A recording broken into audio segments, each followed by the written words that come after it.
Morning campers, I'm heading to Bawtry Golf Club to meet the one and only Marcus Armitage, aka the Bullet, European Tour sensation, European Tour winner, world record holder, you name it, he's got it, multiple majors played. I've known Marcus for at least 15 years now, maybe a little bit more. Spent a lot of time together, we've always had a really good relationship, and today he's going to be coming over to join us and we're going to talk about golf, life outside of the tour arena, as it were. No real structure to this and we'll just have to wing it as we go along, but I'm sure it will be an informative, exciting day, and it's always good fun catching up with him either way. I went to Tosca with a mindset of you're either bankrupt and you lose everything, or you get your card and you make something of yourself. That's probably like one of the differences between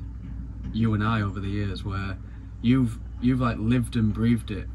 I have to a certain extent, but not to the level that you were at, because I remember that when you were going to meet one of your coaches at like 5, 6 in the morning at the coffee shop, and then going to go and hit balls at the range that would open early for you, and people don't see that side of it, do they? They just see like the glitz and the glamour, and even that can take its toll, having this like idea that you think that you've made it, but then you get to that point and it's actually good, but it's not as good as you think it would be, and it's definitely like, it's a lot harder work, isn't it? You've got to be able to maintain this, and sometimes the more money that you earn, the more outgoings that you have, and the more you have to like sustain the lifestyle that you've... I'm on that now. Yeah. People look at me and go, he's made it. I'm nowhere near. Yeah. I'm nowhere near financially secure. Nowhere and near. That's amazing from people like listening to this, looking in, thinking that, well, once you've won on tour, that's it. He it must says be 1.5 career earnings. Yeah, but then the reality of that isn't quite the reality of what as kids growing up we see that and you think, oh my god, I don't even own a car. Yeah, I don't even own a car. Yeah. Well, I own a camper van, so I'll win that one. Fucking got a bit of cash in there, man. Yeah, there's 40 quid. That's all I've got left. I don't do banks anymore. But no, it's so we're just trying to do this, get it up and running, and it's good, because ultimately, if I do want to still go down the golfing route, and I want to be the best I can be. But if it doesn't pan out, I will fall back into coaching. And I think like this introduction to Marcus's channel, what I'm doing now, gets me familiar, and it also allows a bit of traction from that point of view, because no one's going to come for a lesson they don't even know I am. When people want to be famous for famous sake, they're not actually at that point where they become famous as a byproduct of them being talented at something or brilliant at something. They want to like jump because they want to be famous. The authentic people, the ones who are like you worked for it. You've got to that point through like hard work, and then all of a sudden you found yourself in this position where you might be a little bit more recognised than you used to be, blah blah blah. The drive was come from like your love of golf, not from these people who like wanna be famous and then think, okay, what can I be good, or what am I good at in order to be famous? Totally different like ways of viewing it there, and there's a lot of that going on, isn't there? Look at the likes of Instagram and stuff. It's like what I want to look like. Yeah, you're thinking about what your persona's going to be projected to the world of people looking at what you are, but the reality is they're nothing like that in real life. Look at all the filters that people put on their faces. It's like, it don't even look like that in real life. That is the most impressive thing I've ever seen with when we went down to Hailing Island when we played Jamaica Tour about, it must be 10 years ago at least. Beef was playing. I got drawn with Beef that week, but you, oh my god, you nailed 2 large dominoes. How have you done that? That is the most impressive thing that I've ever seen. What surpasses your toe beyond it. That's calling comparison. I think we're riding around Rottnest Islands at one for me. In Australia, I haven't touched a bike for 10 years. Right. Did 27k around this island in Australia, and yeah, I don't even know how I did it. Me and Rachel Nixon got off a bike at the end, and all because his hands had been sweating, all his hands had burnt, you know, from that. That is probably my greatest sporting achievement, I think. Getting round there. Well, that week that I'm referring to about you and the dominoes, it was, oh my god, that was about a 7-hour drive down there, wasn't it? Hailing Island, it's like you can almost see. That, What can you see? You see like the Isle of Wight, I think you can see in the distance. That little island off south of England. I was getting mixed up between that and the Isle of Man. But anyway, I was playing with Beef, and Beef was like, he had his manager caddying for him, and he had his potential sponsor walking around. And the year before, the Euro Pro Tour Championships was at Aphrodite Hills in Cyprus, and he was absolutely bongoed every single night. He just went into town like clubbing. I thought, I walked past in the morning, I was teeing off, and he's like, he had face down in the pool. I was like, what are you doing? He said, I just got in. I'm like, so I told this story. So I didn't know it was his manager and his new potential sponsor, and he's like, you're giving it that in background. I'm dropping him right in it. But he did all right in the end, didn't he? He's done all right. Yeah. He would have won. Real nice guy. I've always liked him.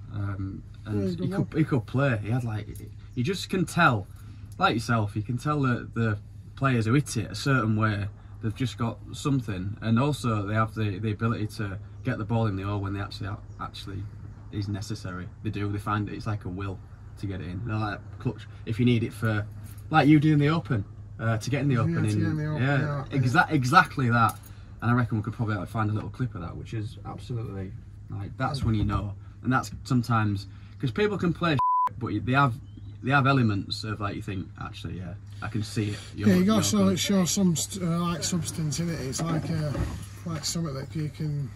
I don't know. There's something deeper, isn't there? There's something deeper than the external like niceness of hitting a nice shot. Yeah. It's whether it's like the sound or whether it's just something that you can. It's either effortlessness, the way that like the way you do it, or it's just different, isn't it? Even mindset sometimes. You play with these guys who go like 7, 8, 9 under, and like you'll be playing with those guys a lot more than I do nowadays because of like my standards like dropped a little bit relative to where I was playing at standard wise.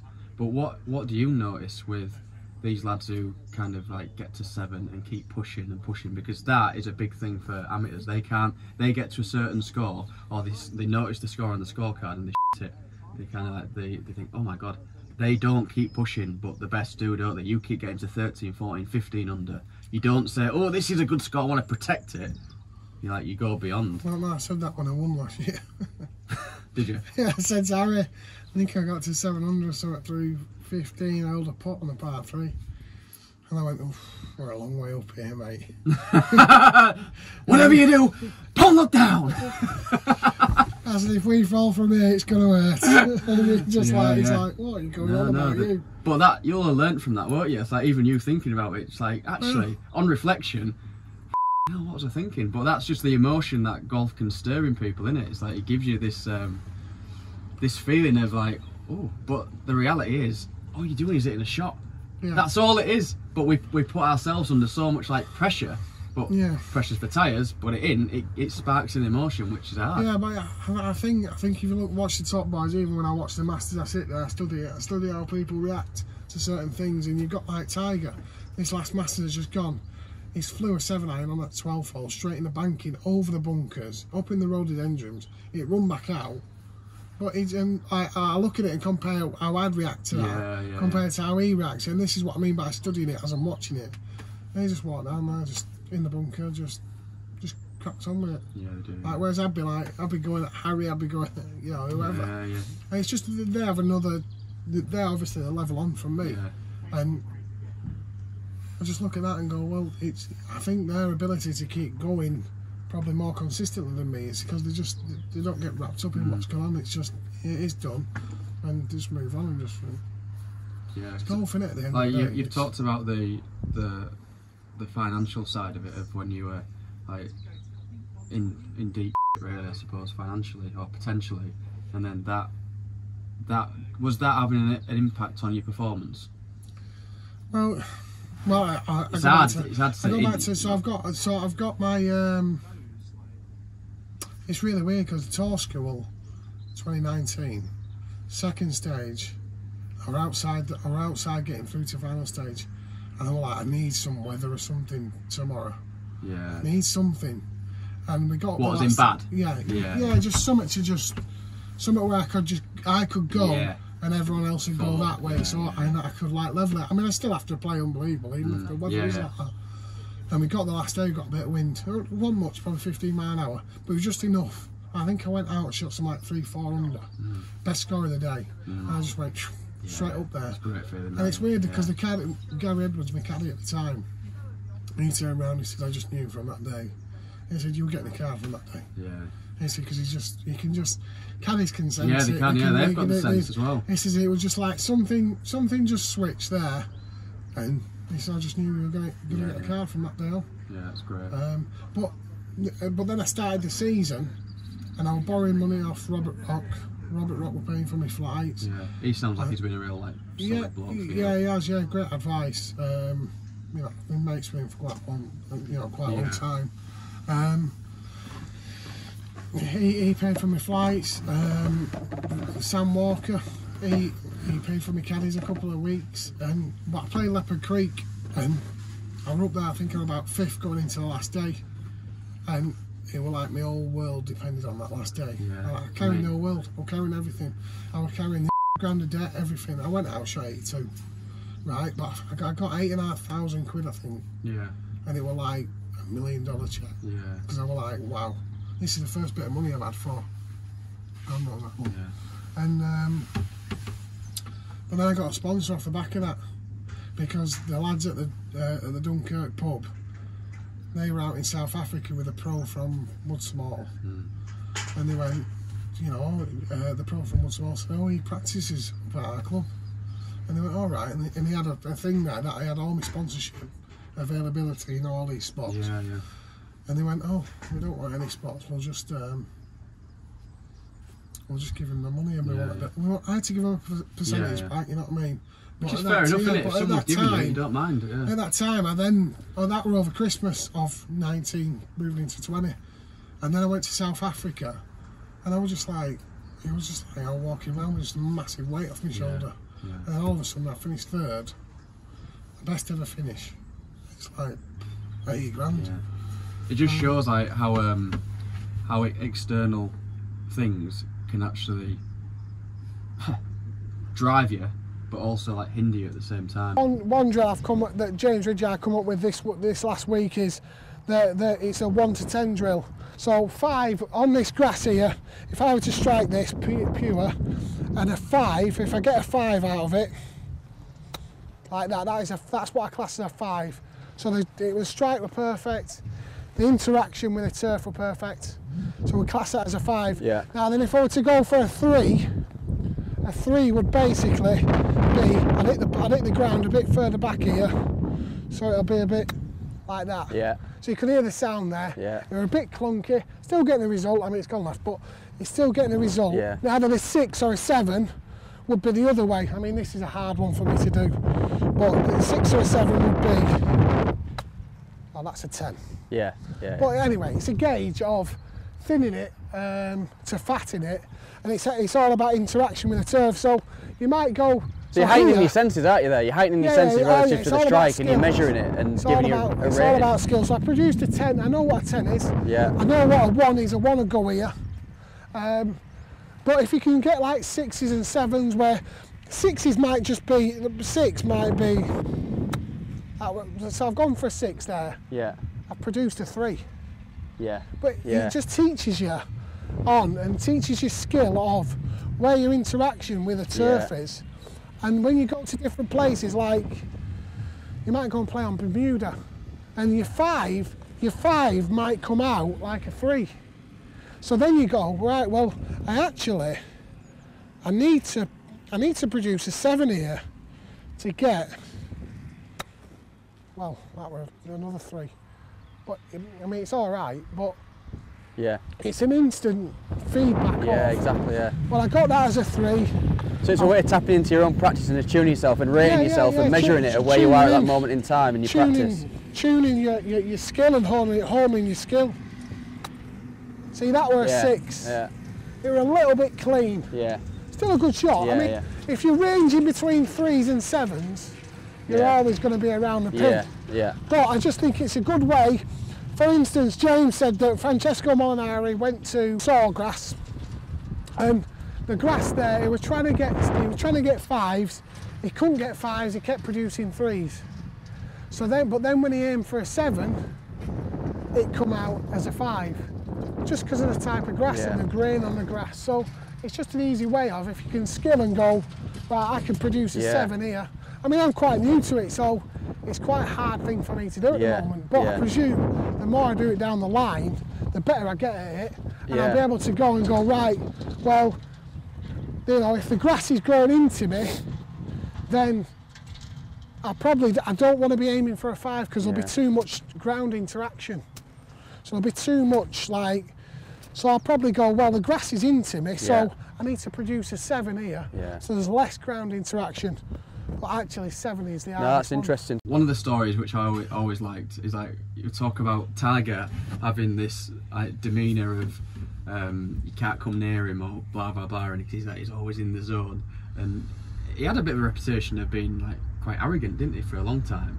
And then I seen a picture of you giving it full selfies on the driving range before the tournament. What was going through your mind before you even like thought, I'll tell you what, I'm gonna go and approach old Eldrick and say, how are you doing?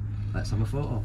It's a funny story actually. We're on the 8th tee at Dividers at Classic practice round, and I'm playing with Rocky, Sam Walker, I don't know who the other person is, and they're always winding me up, right? So anyways, so Joe LaCarver walks up and Rocky goes to me, that's Joe LaCarver, mate, that's Joe LaCarver. I'm like, no, it's not, can't be Joe LaCarver. And I'm like, well, it is, it's Joe LaCarver. So I straight up to Joe LaCarver. Oh, hey Joe, you alright, mate? I said, what's going on? I says, where's the big cat? Right, straight away, and he's like looking at me thinking, who is this? Like, this is 2017. He's like, who is this? I said, where's the big cat then? You know, is he? He's like, listen mate, he says he got in at like 3 AM this morning. He'll be up here about 12, I'll meet him on the range. I went, listen, from where? You know, that's what I want to know. Well, that's a different story, and he goes, he says, I says, look, I'd love to meet him. He says, well, come and see me. He says, on the range, and you know. So anyway, I'm in there. So after 9 holes, then I went in waiting for Tiger. Not the best thing to do. I'd never do it now. I'd never, you know what I mean? It's weird. Well, you were thinking, well, it could be a last shot. I mean, for people who don't know, he's your hero, isn't he? Oh, yeah, I think anyone who started golf when I started, it was like Tiger's the reason why I play golf. And what he's done for the game and the money that we play for now is pretty much from Tiger. So, I mean, I played in a Yorkshire Open the other day and winner got 150 quid. So yeah, I'm ready. Cheers, Tiger. Where at? Owley. It wasn't quite 150 quid, but it wasn't far off. But yeah, I saw Tiger's like massive. So I saw him hitting balls. He's got 50 cameras behind him, and it was like, that's a bit serious. The first time I'd ever been that close to him on a range, and I think Graham Storm had just finished hitting balls next to him, so just straight in threw my balls down like that, a bit messy. Threw them hit his heels, like he's like, sorry mate, just I was literally hitting balls off. Nerves. I was hitting balls off his heels because he just kept saying, and he was like watching me out of the corner of his eye, like, you know, and I was just waiting for the right. Yeah. And he went back to his bag, and I was just like, right. Go on, then what did he say to him? I just said to him, I said, how's it going? I said, you know, it's great to meet you, and you know, and to be fair, it was a little bit forced from him, but he must get it all the time. You know what I mean? It's like it's hard to. Yeah, but when you're the player, like practicing next to him, it's a bit different, isn't it? Yeah, but you were asking me about Challenge Tour and how I got on tour, and then I started to ask him, you know, I says it's similar with him. Yeah. You know, how did you get on tour? But yeah, I got him to sign my shirt and everything. I've got that at home. That's mint. Yeah, so. It's time for a tour, Alex. So let's have a tour of the van. Once upon a time, I thought it was going to be MTV Cribs being super famous, but now I've found myself in a white van. Show us where the magic. Let's go through the keyhole. First of all, we have the table. It's a 4-berthers, this one. We've got the bed upstairs, which just comes down for people who don't. Before I even got a caravan, I didn't even know how this worked. So you've got the pop top up, and then this is the bed. Kitchen area here, hobs, sink, fridge, all them Carlsberg. No, not really. Lacto-free milk. We've got water in there, eggs. This is where the magic doesn't happen. Wow. So for anyone who didn't have a clue how that worked. I only found out recently as well. And this goes back up, slides back in like that. We've got all my relatively healthy food in there, perfect for on the road. This has been something which I've always wanted to do from a dietary side of things. When we've been travelling, as most people know, when you're on the motorway all the time, it's difficult to eat healthy.